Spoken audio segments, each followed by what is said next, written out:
আসসালামু আলাইকুম। প্রিয় শিক্ষার্থীবৃন্দ, সবাই কেমন আছো? আশা করি সবাই ভালো আছো।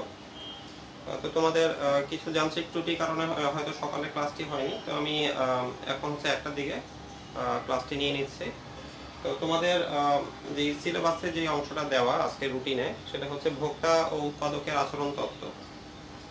তো আমি শুরু করে দিই। যেহেতু 40 মিনিটের ক্লাস, খুবই অল্প সময়, তো আমি এর মধ্যে শেষ করতে হবে। তো আজকের যে টপিকটা তোমাদের, আজকের অধ্যায় হচ্ছে তোমাদের 2 নাম্বার অধ্যায়।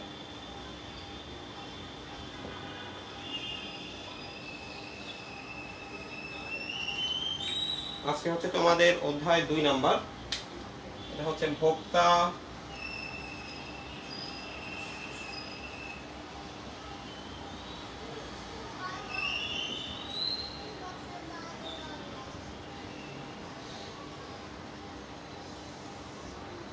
আজকে যে টপিকটা তোমাদের দেখাবো সেটা হচ্ছে, যে অধ্যায়টা সেটা হচ্ছে ভোক্তা উৎপাদকের আচরণ তত্ত্ব।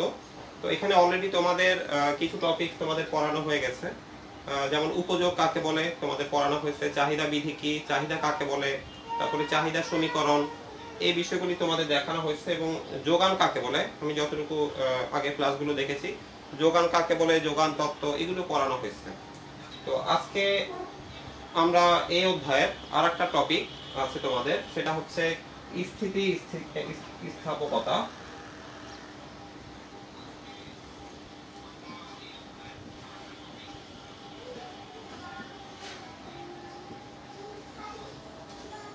এই টপিকটা আজকে তোমাদের আমি দেখাবো, স্থিতি স্থাপকতা।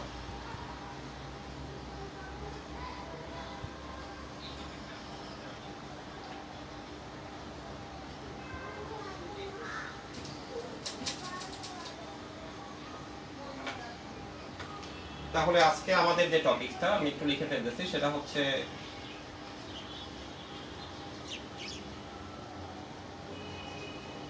স্থিতি স্থাপকতা, যেটাকে ইংলিশে বলা হয় ইলাস্টিসিটি।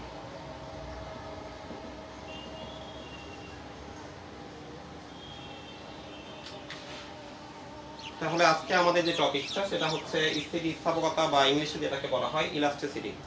তো এটা বোঝার আগে আমাদের কয়েকটা জিনিস, তোমাদের আগের ক্লাসগুলো আমি একটু রিভিউ করতে হবে, যেহেতু নতুন একটা টপিকস পড়াচ্ছি, আগেটার সাথে কিছু রিলেশন এখানে আছে। যেমন তোমরা এর পূর্বে তোমরা হচ্ছে চাহিদা কাকে বলে এই বিষয়টা পড়েছো। আমি কয়েকটা টপিকস একটু বলি।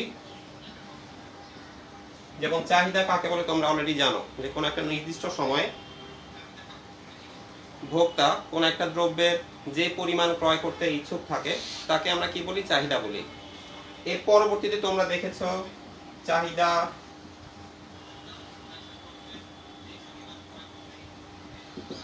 বিধি, তোমরা একটা চাহিদা বিধি দেখেছো। সেই চাহিদা বিধিটা কিছু আমি একটু রিভিউ করতেছি, আগের বিষয়গুলো এগুলি কিন্তু তোমরা আগেই দেখেছো। চাহিদা বিধিটা কি, যে অন্যান্য অবস্থা যদি অপরিবর্তিত থাকে, কোন একটা দ্রব্যের দাম যদি বৃদ্ধি পায় তাহলে ওই দ্রব্যের চাহিদা কি হয়, কমে যায়। আর দাম যদি কমে তাহলে চাহিদা কি হয়, বৃদ্ধি পায়। এই যে দাম আর চাহিদার মধ্যে যেই একটা নেগেটিভ একটা রিলেশন বা বিপরীতমুখী একটা সম্পর্ক, তাকে আমরা কি বলছিলাম, চাহিদা বৃদ্ধি। তাহলে এই টপিকসটা তোমরা আগে দেখেছো। এর পরবর্তীতে তোমরা চাহিদা সমীকরণ কি সেটাও দেখেছো। চাহিদা সমীকরণ, যেমন এই চাহিদা সমীকরণটা কিসের উপর বেস করে গঠিত হবে, এই চাহিদা বিধির উপর। তাহলে যে কোনো একটা, আমি ফর এক্সাম্পল একটা আমি চাহিদা সমীকরণ লিখলাম, যেমন QD = 25 - 2SP। এটা কি সমীকরণ, একটা চাহিদা সমীকরণ। একটু রিভিউ করতেছি আগের বিষয়। তাহলে QD = 25 - 2SP, আমি একটা উদাহরণ লিখলাম যে এটা একটা চাহিদা সমীকরণ। পরবর্তীতে তোমরা এই সমীকরণ থেকে কিন্তু চাহিদার সূচিও পেয়েছো। চাহিদা সূচিও করতে পারি আমরা এখান থেকে একটা ছক করে। আমরা কি করতে পারি, বিভিন্ন দামের জন্য আমরা চাহিদা পেতে পারি। যেমন দাম যদি এখানে 2 টাকা হয়, বা একটু বেশিও ধরতে পারো, 5 টাকা হয়, তখন এখানে চাহিদার পরিমাণটা কত হবে, 15 ইউনিট। যদি 1 টাকা বেড়ে দাম যদি 6 টাকা হয়, তখন এখানে চাহিদার পরিমাণ কত হবে, 13। এখন এই যে এত কিছু আমি আগের বিষয়গুলো আলোচনা করলাম, আমাদের বিষয় কিন্তু আজকে ইলাস্টিসিটি, কিন্তু এটার সাথে কিন্তু এই আগের বিষয়গুলির সাথে একটা রিলেশন আছে।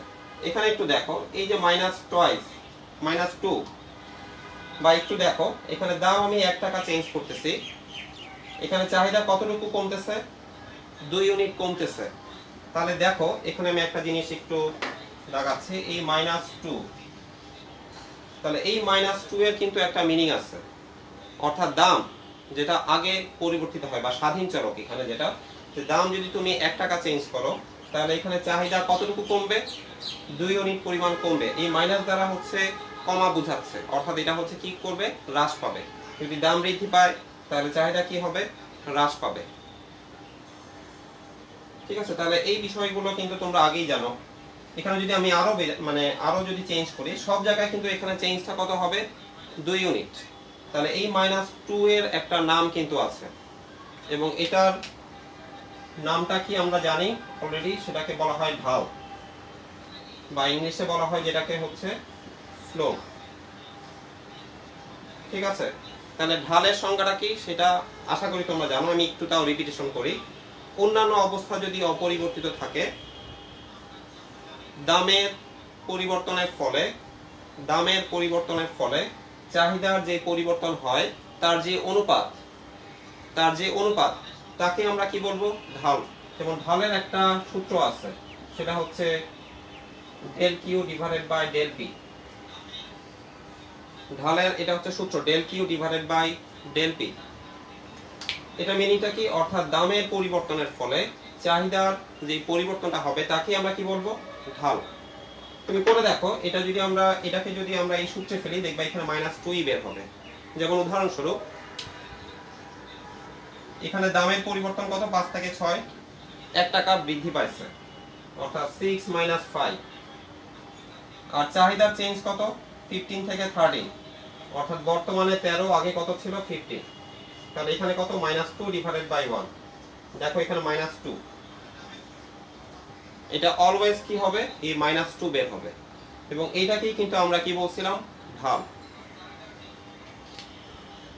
ঠিক আছে, এখন এত কিছু যে বলার অর্থ আমি এই ঢালটাকে নিয়ে আসার জন্য, অর্থাৎ এই জিনিসটা কিন্তু আমরা আগেই করেছি, কিন্তু এই যে আমরা এই যে চাহিদা বিধি, চাহিদা সমীকরণ, চাহিদা সূচি, পরে আমরা কিন্তু চিত্রও পাই, এখান থেকে কিন্তু একটা চিত্র আমরা আঁকতে পারি, এবং সেই চিত্রটা কি হবে, বাম থেকে ডান দিকে নিম্নগামী একটা রেখা হবে। তো সবকিছুর উদ্দেশ্য হচ্ছে আমাকে বোঝানো এই ঢালটা কি ছিল।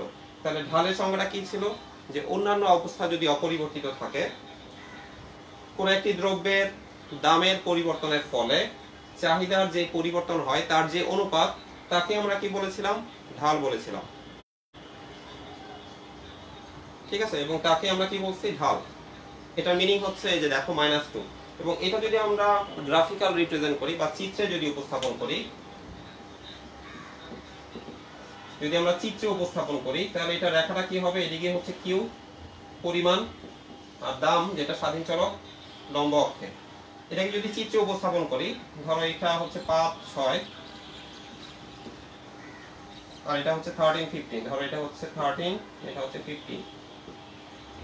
তাহলে যখন হচ্ছে 5 তখন কত, 15, যখন 5 তখন হচ্ছে 15, আর যখন 6 তখন হচ্ছে 13, যখন 6 তখন হচ্ছে 13। এটাকে যদি আঁকো, এরকম বাম থেকে ডান দিকে নিম্নগামী একটা রেখা হবে, এবং এটাকে আমরা বলছিলাম চাহিদা রেখা। এবং একটা সরল রেখা বা একটা চাহিদা রেখা যদি সরল রেখা হয়, তাহলে এই রেখার ঢাল অলওয়েজ কি হবে, সমান হবে। সব পয়েন্টে এটা কত হবে, মাইনাস 2ই হবে।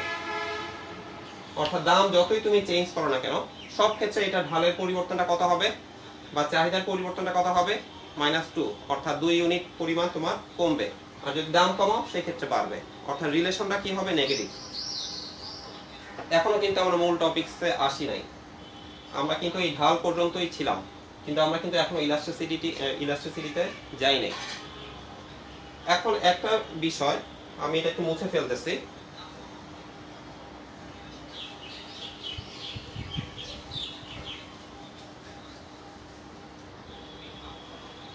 আমরা এই যে এতক্ষণ ধরে আমরা ঢাল করেছি, ঠিক আছে, এখন আমরা দাম যতই হোক ঢাল সব জায়গায় কি সমান, এবং এটা আগের ক্ষেত্রে আমরা কত ছিল, মাইনাস 2। এখন তোমাদের কাছে আমার কোশ্চেন, যে কোনো একটা দ্রব্যের দাম যদি 1 টাকা হয়, কোনো একটা দ্রব্যের দাম যদি 1 টাকা হয়, 1 টাকা থেকে সেটা বৃদ্ধি পেয়ে যদি 3 টাকা হয়, এটা একটা বিষয়, এটা একটা কেস। আর একটা হচ্ছে আর একটা দ্রব্যের দাম ধরো 100 ছিল, এটার পরিবর্তন হচ্ছে 103 হলো বা 102 হলো। দেখো 1 টাকা থেকে 3 টাকা কত টাকা চেঞ্জ হয়েছে? 2 টাকা চেঞ্জ হয়েছে। আবার 100 থেকে 102 এখানেও চেঞ্জ কত? 2 টাকা। ধরো এটা হচ্ছে একটা কম দামি একটা লজেন্স, একটা চকলেট, আর এটা হচ্ছে একটা বেশি দামি একটা চকলেট। এখন এই দুইটার দামের পরিবর্তন কি ভোক্তার তার যে আচরণ সেটা কি একরকম হবে? অর্থাৎ একটা দ্রব্যের দাম 1 টাকা থেকে 3 টাকা প্রায় হচ্ছে কি 3 গুণ হয়ে গেছে, ঠিক আছে, 2 টাকা বেড়ে গেছে। আর আরেকটা দ্রব্যের দাম 100 থেকে 102 টাকা হয়েছে, এটাও 2 টাকা বাড়ছে, কিন্তু দুইটার এফেক্ট কি বাজারে একরকম হবে? এটা কিন্তু কখনোই কি একরকম হবে না। কারণ এটা 1 টাকা থেকে 3 টাকা, যদিও এটা 2 টাকা, কিন্তু পার্সেন্টেজ যদি করো এটা কিন্তু কত পার্সেন্ট হবে? 1 টাকা থেকে 2 টাকা প্রায় 200%, ঠিক আছে। আর এই 100 থেকে 102 টাকা এই পরিবর্তনে কত পার্সেন্ট? অনলি 2%। তাহলে সবসময় যদি তুমি টাকাতে যদি হিসাব করো তাহলে সবসময় কিন্তু তুমি রিয়েল সিচুয়েশনটা তুমি বুঝতে পারবে না। তাহলে অলওয়েজ যদি আমরা টাকাতে বা ঢাল যদি সবসময় তুমি হিসাব করে থাকো তাহলে সবসময় কিন্তু তুমি রিয়েল সিচুয়েশনটা বুঝতে পারবে না, যতক্ষণ পর্যন্ত না তুমি এটার অরিজিনাল দামটা কত ছিল সেটা তুমি হিসাবে নিয়ে আসবা। তাহলে এখানে আসলে দামটা কত, অর্থাৎ এটার পূর্বের দামটা কত, সেটা কিন্তু খুবই ইম্পর্টেন্ট। তাহলে আমাদের নতুন একটা হিসাবে চলে যেতে হবে, অর্থাৎ ঢাল দ্বারা কিন্তু আমরা সব হিসাব কিন্তু অ্যাকচুয়াল বুঝতে পারবো না। এই কারণেই আমরা আজকের যে টপিকস ইলাস্টিসিটি, এই টপিকসে চলে যাব। তাহলে আজকের যে বিষয়টা সেটা হচ্ছে স্থিতিস্থাপকতা বা ইলাস্টিসিটি। এখন আমি আমার মূল টপিকসে চলে যাচ্ছি। ইলাস্টিসিটিটা কি? তাহলে ঢালের সংজ্ঞাটা কি ছিল আমি আবার একটু রিপিট করি। অন্যান্য অবস্থা অপরিবর্তিত থাকা অবস্থায় কোনো একটি দ্রব্যের দামের পরিবর্তনের ফলে চাহিদার যে পরিবর্তন হয় তার যে অনুপাত তাকে আমরা কি বলেছিলাম? ঢাল। এবং এটার সূত্রটা কি ছিল? সূত্রটা ছিল del Q divided by del P. দামের পরিবর্তনের ফলে চাহিদার যেই পরিবর্তনটা হবে তার যে অনুপাত তাকে আমরা কি বলেছিলাম? ঢাল। কিন্তু আসলে কি এটা সবসময় রিয়েল সিচুয়েশনটা বোঝা যায় না এটা দ্বারা। এই কারণে আমরা পরবর্তী আরেকটা আমরা টপিকসে চলে যাব, সেটা হচ্ছে স্থিতিস্থাপকতা বা ইলাস্টিসিটি। তাহলে আজকে আমাদের যে বিষয়টা সেটা হচ্ছে কি বলে? স্থিতিস্থাপকতা বা ইলাস্টিসিটি। তাহলে এটা একটু সংজ্ঞাটা লিখে ফেলো। আমরা অলরেডি বুঝতে পারতেছি যে আসলে এই হিসাবে কি নিয়ে আসবো। তাহলে যখন আমরা এই ঢালের হিসাবে যখন শতকরা বিষয়টা নিয়ে আসবো তখনই সেটা হয়ে যাবে কি? ইলাস্টিসিটি। তাহলে আজকে আমাদের যে বিষয়টা সেটা হচ্ছে স্থিতিস্থাপকতা বা ইলাস্টিসিটি।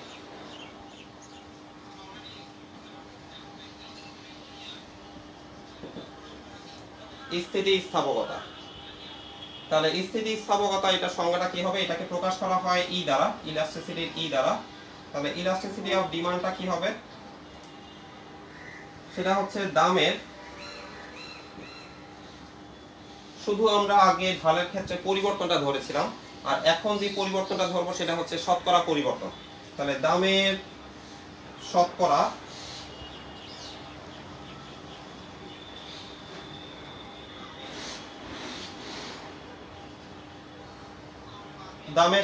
পরিবর্তনের ফলে বা দামের শতকরা যে পরিবর্তন সেটা এর ফলে চাহিদার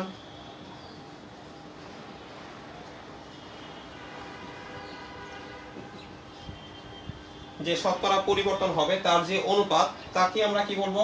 স্থিতিস্থাপকতা বা ইলাস্টিসিটি। দেখো আগে কিন্তু আমরা এই শতকরা বিষয়টা আনি নাই, তাহলে এখন এই ঢাল আর স্থিতিস্থাপকতার পার্থক্যটা হচ্ছে এই শতকরাটা, এটা আসার কারণে ওই ঢালটা হয়ে গেছে ইলাস্টিসিটি। তাহলে সংজ্ঞাটা কি হবে? যে অন্যান্য অবস্থা অপরিবর্তিত থাকা অবস্থায় দামের শতকরা পরিবর্তনের ফলে চাহিদার যে শতকরা পরিবর্তন হবে তার যে অনুপাত তাকে আমরা কি বলবো? স্থিতিস্থাপকতা বা দাম স্থিতিস্থাপকতা বা চাহিদার দাম স্থিতিস্থাপকতা, এটার অনেক নাম আছে।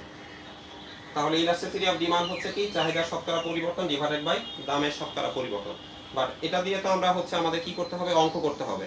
অর্থাৎ এরকম আমরা কি করব, ঢালের মতো যেরকম -2 নিয়ে আসছি, আমাদের এটা একটা ফরম্যাটে সাজাতে হবে যাতে তুমি একটা সূত্র হিসেবে এটা অঙ্কের ক্ষেত্রে ব্যবহার করতে পারি।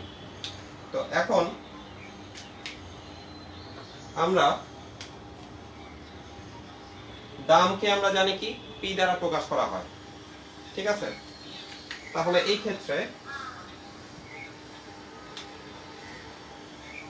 ক্ষেত্রে দামের শতকরা পরিবর্তনটা কি হবে, অর্থাৎ পি তে পরিবর্তন কত, ডেল পি, তাহলে একে পরিবর্তন কত, del P divided by P, তাহলে 100 তে পরিবর্তন কত, del P divided by P গুণন 100। তাহলে এটা কি 100 তে যখন পরিবর্তনটা হবে সেটাই কি হবে, দামের শতকরা পরিবর্তন। তাহলে দামের শতকরা পরিবর্তনকে আমরা কি লিখতে পারি, del P divided by P গুণন 100। একইভাবে চাহিদার শতকরা পরিবর্তন, চাহিদাকে কি দ্বারা প্রকাশ করা হয়, কিউ দ্বারা। তাহলে এই পি এর জায়গায় শুধুমাত্র আমরা যদি কিউ ব্যবহার করি তাহলে দেখবা এই সূত্রটা হবে del Q divided by Q গুণন হচ্ছে 100, ঠিক আছে। তাহলে চাহিদার শতকরা পরিবর্তন হচ্ছে del Q divided by Q গুণন হচ্ছে 100, আর দামের শতকরা পরিবর্তন del P divided by P গুণন হচ্ছে 100। দেখো উপরে নিচে 100 আমরা কি করতে পারি, কাটাকাটি করতে পারি। তাহলে এখানে থাকবে কি, del Q divided by Q divided by del P divided by P. এটাকে যদি তুমি পূরণ করে দাও, অর্থাৎ del P divided by P কি করব, আমরা এখানে গুণ আকারে নিয়ে আসবো। তাহলে কি করতে পারি, এই ডেল পি ডিভাইডেড বাই পিটা কি হবে, এখানে যখন গুণ দিব আমরা এখানে হবে কি del Q divided by Q, এই পিটা উপরে চলে যাবে আর ডেল পিটা নিচে চলে আসবে। এখন আমরা কি করব, হোমোজেনাস অর্থাৎ দেখতে একই রকম যে টার্মগুলো আছে সেগুলোকে আমরা একত্রে লিখব। দেখো ডেল কিউ ডেল পি এটাকে আমরা একত্রে লিখব। তাহলে ফাইনালি একটা সূত্র দাঁড় হয়ে যাবে, সেটা হচ্ছে del Q divided by del P গুণন পি ডিভাইডেড বাই কিউ। দেখো আমরা এই লাইনের পর এই লাইন করলাম, এখানে 100 কাটাকাটি করার পর এরপর আমরা কি করলাম, এই del P divided by P কে উল্টায় দিব, পিটা উপরে চলে যাবে আর ডেল পিটা নিচে চলে আসবে। তাহলে ফাইনালি কি হচ্ছে, del Q divided by del P গুণন পি ডিভাইডেড বাই কিউ। তাহলে ফাইনালি আমরা স্থিতিস্থাপকতা বের করার সূত্র হচ্ছে আমাদের এইটা, অর্থাৎ ইলাস্টিসিটি অফ প্রাইস বা ইলাস্টিসিটি অফ ডিমান্ড। এটা বের করার সূত্র হচ্ছে del Q divided by del P গুণন পি ডিভাইডেড বাই কিউ।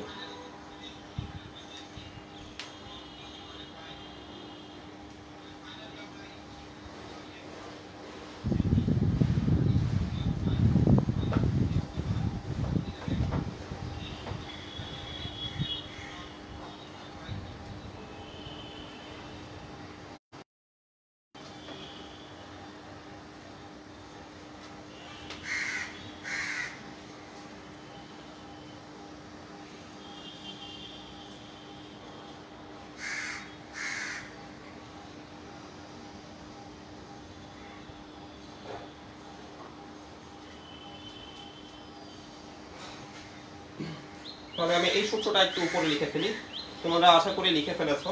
আমি এই অংশটা মুছে ফেলতেছি।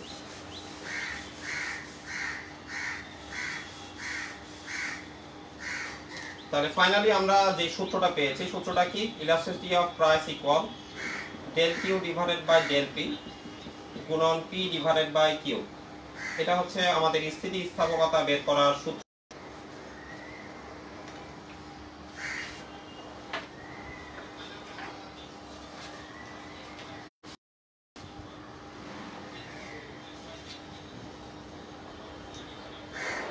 আমরা যে কোনো একটা কোশ্চেন সলভ করি, দেখবো যে কত ইজিলি আমরা হচ্ছে এই সূত্র দিয়ে যে কোনো ইলাস্টিসিটি, অর্থাৎ যদি দামের পরিবর্তনের ফলে চাহিদার পরিবর্তন দেওয়া থাকে তাহলে আমরা কি করবো, এই সূত্র দিয়ে আমরা যে কোনো অঙ্ক করে ফেলতে পারবো।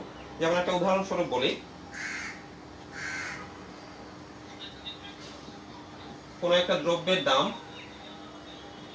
আমি একটু সংক্ষেপে লিখতেছি, দাম পি সমান যদি 10 টাকা হয়,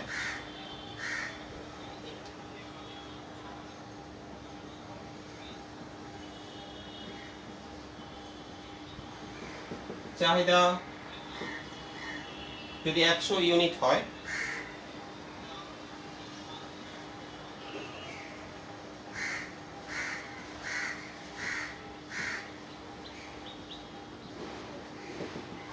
দামের পরিবর্তন ডেল পি, এটা হচ্ছে বর্তমানে 9, আগে যদি 10, দামের পরিবর্তন। চাহিদার পরিবর্তন ডেল কিউ, বর্তমানে 110, আগে ছিল হচ্ছে 100। যদি এটা হয়ে থাকে তাহলে আমরা কি করব, এই মানগুলো এই সূত্রে বসাবো।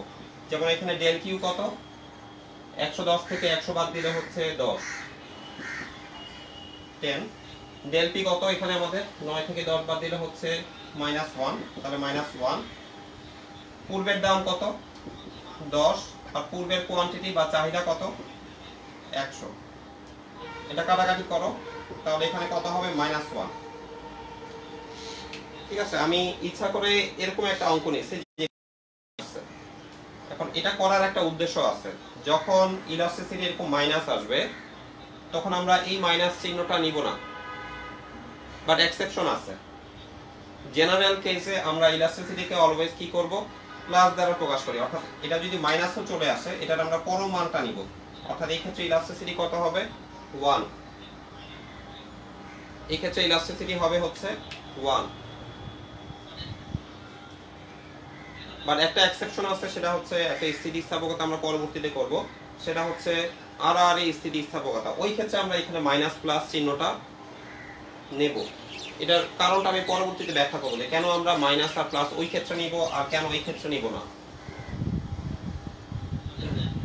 এখন দেখো এখানে 1 বের হয়েছে, এখন 1 ছাড়া তো অন্য কিছু হতে পারতো। ঠিক আছে, তাহলে এরকম আরো কিছু অঙ্ক যদি তোমরা দেখো আর একটু ক্লিয়ার হবে যে এখানে শুধুমাত্র যে 1 হবে তা না, এখানে এই মানের উপর বেস করে এখানে 1-এর বেশি হতে পারে, 1-এর কমও হতে পারে। তাহলে এখন পরবর্তী আমাদের যে টপিকসটা, সেটা হচ্ছে আসলে এই মানগুলো দ্বারা আমরা কি প্রকাশ করি বা আসলে এই মানগুলো কি ইন্ডিকেট করে। তাহলে আমাদের পরবর্তী যে টপিকসটা, আমরা পরবর্তী টপিকসে চলে যাই।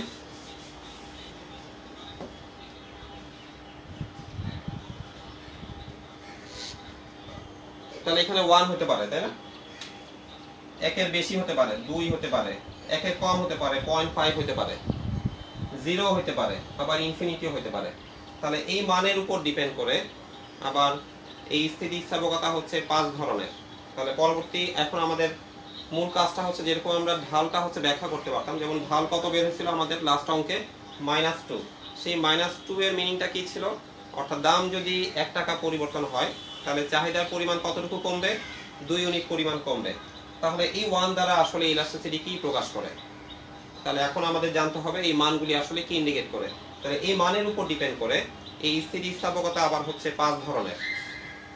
তাহলে আমরা একটু চলে যাই পরবর্তী আমাদের যে টপিকসটা, সেটা হচ্ছে এই মানের উপর ডিপেন্ড করে চাহিদার প্রকারভেদ। তাহলে প্রথমত আমাদের যে অঙ্কে বের হচ্ছে কত 1, যদি 1 বের হয় চাহিদা স্থিতিস্থাপকতার পরিমাণ, এটাকে বলা হয় হচ্ছে একক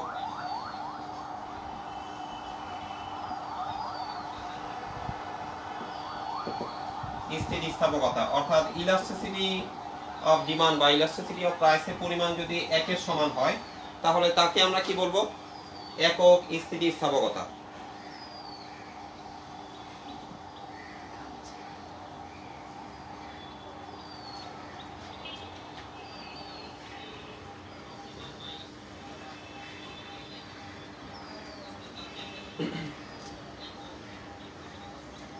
তাহলে এই একক স্থিতিস্থাপকতার মিনিংটা কি, যদি দামের শতকরা পরিবর্তন যদি 10% হয়, যদি দামের শতকরা পরিবর্তন যদি 10% হয়, তাহলে চাহিদার পরিবর্তনটা কত হবে 10%। দুইটা কাটাকাটি গিয়ে কত থাকবে 1। যদি দামের শতকরা পরিবর্তন 20% হয়, তাহলে এখানে চাহিদার শতকরা পরিবর্তন কত হবে 20%ই হবে। দুইটা কাটাকাটি গিয়ে কত হবে 1। তাহলে এই 1 যদি হয় তাহলে সেটাকে আমরা কি বলবো, একক স্থিতিস্থাপকতা। তাহলে পরবর্তী যে প্রকারভেদ, তাহলে এটা হচ্ছে 1 নাম্বার। 2 নাম্বার প্রকারভেদটা আমরা কি বলতে পারি, সেটা হচ্ছে অধিক স্থিতিস্থাপকতা।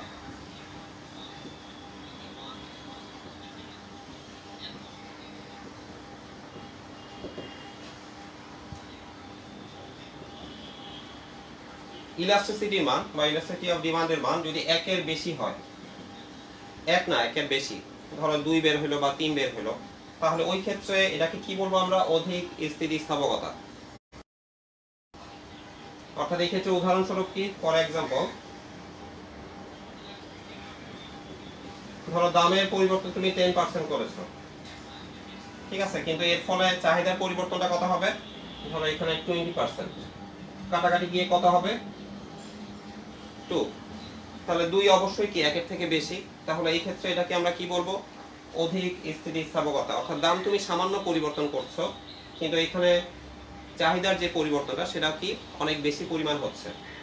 যেমন এটার আমরা হচ্ছে রিয়েল লাইফে কোনো উদাহরণ দিতে পারি, যেমন স্বর্ণের দাম যদি খুব সামান্য পরিমাণ পরিবর্তন হয়, স্বর্ণের দাম যদি সামান্য পরিমাণ চেঞ্জ হয়, তাহলে দেখবা এটা চাহিদা কি অনেক ব্যাপক পরিমাণ চেঞ্জ হয়। যদি স্বর্ণের দাম সামান্য কমে, দেখবে মানুষজন অনেক হিউজ পরিমাণ এটা ক্রয় করে রাখবে, কারণ ভবিষ্যতে কি এটার দাম বৃদ্ধি পেতে পারে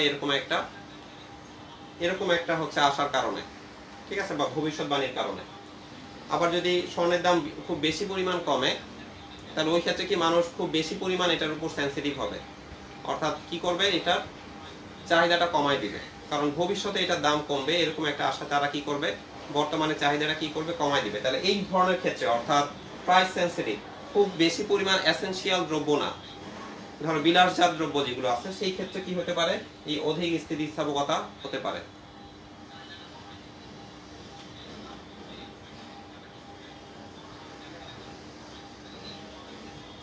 তিন নাম্বার কেস কি, কম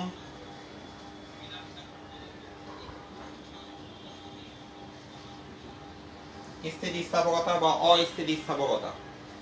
তাহলে এই ক্ষেত্রে কি, যদি ইলাস্টিসিটি অফ ডিমান্ডের মান যদি একের কম হয়, আগে ছিল একক, একের বেশি ছিল, তাহলে এখন কি একের কম। একের কম মানে কি, ধরো একের কম বলতে একদম মাইনাস কখনোই হবে না, অর্থাৎ একের কম বলতে 0 থেকে বড় কিন্তু একের কম। যেমন ফর এক্সাম্পল যদি দাম তুমি 10% চেঞ্জ করো, দাম তুমি 10% চেঞ্জ করতেছো, কিন্তু এখানে চাহিদার পরিমাণটা কতটুকু চেঞ্জ হবে, ধরো এখানে 5%, তাহলে এটা কাটাকাটি গিয়ে কত হবে, 0.5। এটা কাটাকাটি গিয়ে 1/2 বা এখানে কত হবে, 0.5। তাহলে এই 0.5 এর মিনিংটা কি, অর্থাৎ তুমি দাম অনেক চেঞ্জ করতেছো, কিন্তু এখানে চাহিদার খুব বেশি পরিমাণ পরিবর্তন হবে না। যেমন বাস্তবে এরকম উদাহরণ কি হতে পারে, যেমন খুব বেশি পরিমাণ এসেনশিয়াল যে দ্রব্যগুলো আছে আমাদের জন্য, যেমন হচ্ছে আমরা কি যে নিত্য প্রয়োজনীয় যে বিষয়গুলো আছে, যেমন চাল ডাল, এগুলো আমরা নিয়মিত খেতে হয়, যদি দাম খুব বেশি পরিমাণ চেঞ্জ হয়, কিন্তু এখানে চাহিদার পরিমাণ খুব বেশি পরিমাণ চেঞ্জ হবে না। বা হতে পারে লবণ, ধরো লবণের দাম অনেক চেঞ্জ হয়েছে, খুব বেশি পরিমাণ বেড়ে গেছে, তাই বলে কি লবণের চাহিদা খুব বেশি পরিমাণ চেঞ্জ করবো আমরা? না, খুব সামান্য পরিমাণ কি করবো আমরা, এটা চেঞ্জ করতে পারি। তাহলে এই ধরনের ক্ষেত্রে তুমি অনেক বেশি পরিমাণ ইফোর্ট দিচ্ছ, কিন্তু এটার খুব বেশি পরিমাণ চেঞ্জ নাই, তাহলে এই ধরনের ক্ষেত্রে কি হবে,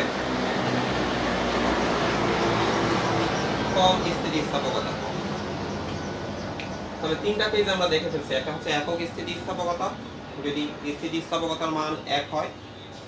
একটা হচ্ছে একের বেশি, ঠিক আছে, অর্থাৎ এটা খুব বেশি পরিমাণ সেন্সিটিভ, সামান্য পরিমাণ দামের পরিবর্তনের ফলে অনেক বেশি পরিমাণ চাহিদা চেঞ্জ হয়। আর কম স্থিতিস্থাপকতা অর্থাৎ একের কম, অর্থাৎ তুমি অনেক বেশি পরিমাণ দাম চেঞ্জ করতেছো, কিন্তু এখানে চাহিদার খুব বেশি পরিমাণ পরিবর্তন নেই। তাহলে আরো দুইটা কেস আছে, টোটাল হচ্ছে 5টা কেস। 4 নাম্বার যে কেসটা, সেটা হচ্ছে শূন্য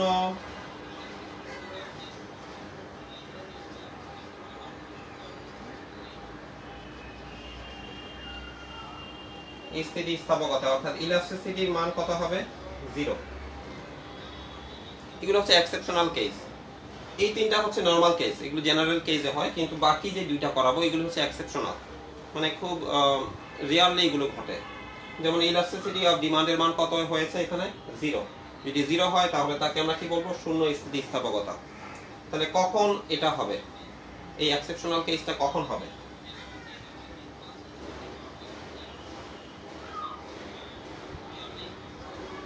ধরো তুমি দাম চেঞ্জ করছো 10%, কিন্তু এখানে চাহিদার কোনো পরিবর্তনই নাই, পরিবর্তন নাই বলতে চাহিদা যে থাকবে না তা না, চাহিদা থাকবে, কিন্তু চাহিদা আগে যা ছিল দাম চেঞ্জের পরও কি হবে, ওই একই পরিমাণই থাকবে। অর্থাৎ দামের চাহিদার পরিবর্তনটা কি হবে 0%। তাহলে 0-কে কোনো কিছু দ্বারা ভাগ করলে সেটা কি হবে, অলওয়েজ 0ই হবে। এটার বর্তমানে একটা উদাহরণ আছে। ধরো এই যে কোভিডের কারণে অনেকে শ্বাসকষ্ট হচ্ছে, তো এর ফলে যদি অক্সিজেন থাকে, এখন অক্সিজেনের দাম যতই হোক, তার যদি এরকম হয় যে লাইফ সেভিং বিষয়, তাহলে তখন কি হবে, তাকে অক্সিজেনের দাম যতই হোক না কেন মানুষ কি করবে, এটা ক্রয় করবে। তাহলে একজন হচ্ছে মৃত্যু পথযাত্রী বা সে তার জীবন বাঁচানোর ক্ষেত্রে এখানে দাম যতই চেঞ্জ হোক না কেন, দেখবে অক্সিজেনের দাম অনেক বেশি পরিমাণে এখন চেঞ্জ হয়েছে, বেড়ে গেছে, কিন্তু এটা চাহিদা কি চেঞ্জ হচ্ছে, চাহিদা কিন্তু যতটুকু থাকার কথা ততটুকুই কিন্তু আছে। তাহলে এখানে কি হচ্ছে যে দাম তুমি যতই চেঞ্জ করো না কেন, যাদের প্রয়োজন তারা কিন্তু যতটুকু চাহিদা ছিল ততটুকুই তারা কি করবে, এটা ক্রয় করবে। দাম কিন্তু তারা কিন্তু এখানে কিন্তু খুব বেশি পরিমাণ মানে কোনো এফেক্ট করবে না, কারণ তার কাছে যদি টাকা থাকে সেটা কি করবে, অবশ্যই সেটা ক্রয় করবে। তাহলে এই ধরনের ক্ষেত্রে যখন হচ্ছে লাইফ সেভিং কোনো বিষয় যদি হয়ে থাকে, তখন এই ক্ষেত্রে আমরা কিন্তু দাম দেখি না, দাম যতই চেঞ্জ হোক না কেন এটা চাহিদার পরিমাণটা আগে যত ছিল ততই থাকবে। তাহলে এই ধরনের ক্ষেত্রে কি হবে, এটা শূন্য স্থিতিস্থাপকতা। অর্থাৎ দাম যদি তুমি যতই চেঞ্জ করো, এখানে চাহিদার পরিবর্তনটা কি হবে, অলওয়েজ 0।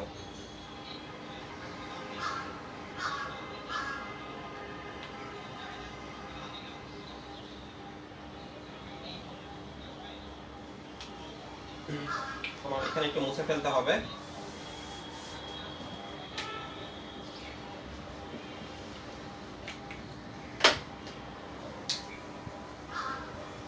তাহলে লাস্ট ওয়ান যেটা অসীম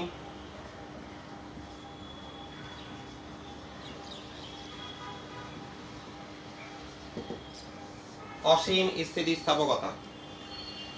অর্থাৎ ইলাস্টিসিটির মান ইলাস্টিসিটি হয় তখন তাকে আমরা কি বলবো, অসীম স্থিতিস্থাপকতা। এখন এই ইনফিনিটি, এটার সাথে তোমরা আশা করি পরিচিত আছো। ইনফিনিটি কখন হয়, যখন কোনো মানকে যদি 0 দ্বারা ভাগ করি, কোনো মানকে যখন 0 দ্বারা ভাগ করি তখন সেটা কি, তোমরা ক্যালকুলেটরে করে দেখবে, এটা ম্যাথ হিরোর বা এরকম একটা কিছু আসে।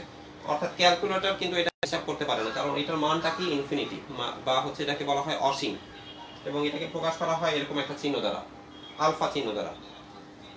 ঠিক আছে, তাহলে ইনফিনিটি, তাহলে এটা কখন হবে, এক্সাম্পল স্বরূপ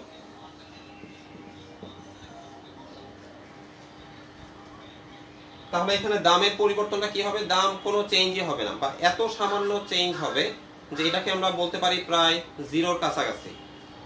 ঠিক আছে, তাহলে দামের পরিবর্তনটা হচ্ছে 0%, আসলে কিন্তু 0 না, মানে এটা 0-র কাছাকাছি। ধরো দাম আগে ছিল হচ্ছে 10, আর এখন তুমি চেঞ্জ করছো কি 10.00000, অনেক ক্ষুদ্র পরিমাণ একটা চেঞ্জ করছো, কিন্তু সেটাকে আমরা ধরে নিব কি 0%। তাহলে এটাকে ধরে নিচ্ছি আমরা 0%। তাহলে দামের পরিবর্তন হচ্ছে 0%, কিন্তু এখানে চাহিদার যদি কোনো চেঞ্জ থাকে, ধর চাহিদার পরিবর্তনটা হচ্ছে এখানে 10%, তাহলে কোনো কিছুকে যদি 0 দ্বারা ভাগ করো সেই পরিমাণটা কি হবে, ইনফিনিটি। ঠিক আছে, তাহলে কোনো কিছুকে যদি 0 দ্বারা ভাগ করো সেটার মানটা কি হবে, ক্যালকুলেটরে আসবে না এটা, বাট এটাকে বলা হয় ইনফিনিটি বা অসীম মান। কিন্তু এটার বাস্তবে উদাহরণটা কি হবে, যেমন ধরো তোমরা হচ্ছে এমন একটা জায়গায় গিয়েছো, সেখানে হচ্ছে অনেক হিউজ পরিমাণ কোল্ড ড্রিঙ্কস আছে ফ্রিজে সাজানো। হ্যাঁ, ধরো এখানে কোক আছে, পেপসি আছে, বিভিন্ন ধরনের এখানে কোল্ড ড্রিঙ্কস সাজানো আছে। এখন তুমি যদি ভোক্তা হিসেবে জানো যে ধরো পেপসির দাম খুব সামান্য পরিমাণ চেঞ্জ হচ্ছে, এবং সেটাকে ধরতে পারো খুব নগণ্য হিসেবে, মানে এটা 0-র কাছাকাছি ধরতে পারো, কিন্তু তুমি ভোক্তা, তুমি একজন রেশনাল বা হচ্ছে যৌক্তিক ভোক্তা, তুমি জানতেছো যে এটা যদিও 0-র কাছাকাছি কিন্তু একটা চেঞ্জ হয়েছে, এবং এরকম না যে তোমাকে পেপসি খাইতে হবে, তুমি এটার অল্টারনেটিভ বা সাবস্টিটিউট অনেক দ্রব্য আছে, ধরো কোকাকোলা আছে, হ্যাঁ, এরকম অনেক অল্টারনেটিভ আছে। তখন কিন্তু তুমি কি করবা, ওইটা ভোগ, অর্থাৎ ওইটার দামের পরিবর্তনের যদিও 0-র কাছাকাছি, এর ফলে কিন্তু তুমি ওটা চাহিদা কি করবো, চেঞ্জ করে ফেলবা। অর্থাৎ তুমি পেপসি থেকে তুমি কি পেপসি চাহিদাটা কমায় দিয়ে ধরো তুমি কোকে চলে গেলা, অর্থাৎ পেপসির চাহিদা তুমি কমাই দিলা, তাহলে এই ধরনের ক্ষেত্রে এটার ইলাস্টিসিটি কি হবে? ইনফিনিটি। অর্থাৎ দামের অতি সামান্য পরিবর্তন বা সেটাকে ধরতেছি প্রায় জিরোর কাছাকাছি, এর ফলে যদি চাহিদার কোনো পরিবর্তন হয় তাহলে সেটাকে আমরা কি বলবো? ইনফিনিটি। এটা কখন হবে? তাহলে যখন অনেক সাবস্টিটিউট থাকবে তখন এই ধরনের কেস হতে পারে। তাহলে দেখো আমরা টোটাল হচ্ছে 5টা আমরা এখানে প্রকারভেদ দেখেছি। একটা হচ্ছে আমরা এটা মুছে ফেলছি, 1 নাম্বারটা, সেটা হচ্ছে একক স্থিতিস্থাপকতা। 2 নাম্বারটা হচ্ছে অধিক স্থিতিস্থাপকতা, যখন ইলাস্টিসিটির মান 1 এর বেশি হবে। কম স্থিতিস্থাপকতা, যখন ইলাস্টিসিটির মান 1 এর কম হবে। শূন্য স্থিতিস্থাপকতা, যখন ইলাস্টিসিটির মান 0 হবে। আর অসীম স্থিতিস্থাপকতা, যখন ইলাস্টিসিটির মান ইনফিনিটি। অর্থাৎ এখানে 5টা প্রকারভেদ আছে।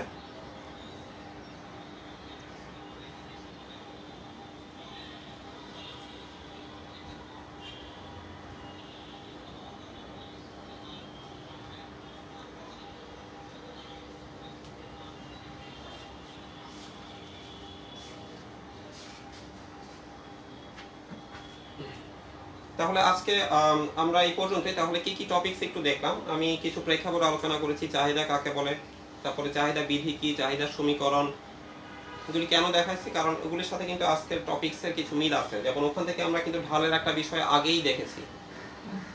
হ্যাঁ, এখন ঢালের পরে ইলাস্টিসিটি কেন আমরা দেখেছি? কারণ ঢাল সবকিছু ব্যাখ্যা করতে পারে না। তো পরবর্তীতে ইলাস্টিসিটিতে আমরা হচ্ছে শতকরা বিষয়টা নিয়ে আসছি। এবং শতকরা কেন আনছি? কারণ শতকরা এমন একটা হিসাব, এটাকে বলা হয় ইউনিভার্সাল হিসাব। তুমি যে কোনো কিছুই কিন্তু শতকরাতে হিসাব করতে পারো এবং এটা দ্বারা কিন্তু অ্যাকচুয়াল সিচুয়েশনটা আসলে কি আমরা অনুধাবন করতে পারি। তো পরবর্তীতে আমরা দেখেছি যে ইলাস্টিসিটি আবার সংজ্ঞা কি, তারপর ইলাস্টিসিটি সূত্র আছে একটা অঙ্ক করার ক্ষেত্রে। এরপরে অঙ্ক করার ফলে কিছু মান বের হয়। এখন সেই মানগুলি আসলে কি প্রকাশ করে বা অর্থনৈতিক ব্যাখ্যাটা কি, সেটা ব্যাখ্যা করার জন্য আবার এখানে ইলাস্টিসিটি আবার 5টা প্রকারভেদ আছে। এই 5টা প্রকারভেদ আমরা লাস্টে আলোচনা করলাম। তো তোমরা আশা করি একটু এই বিষয়গুলো একটু দেখবা।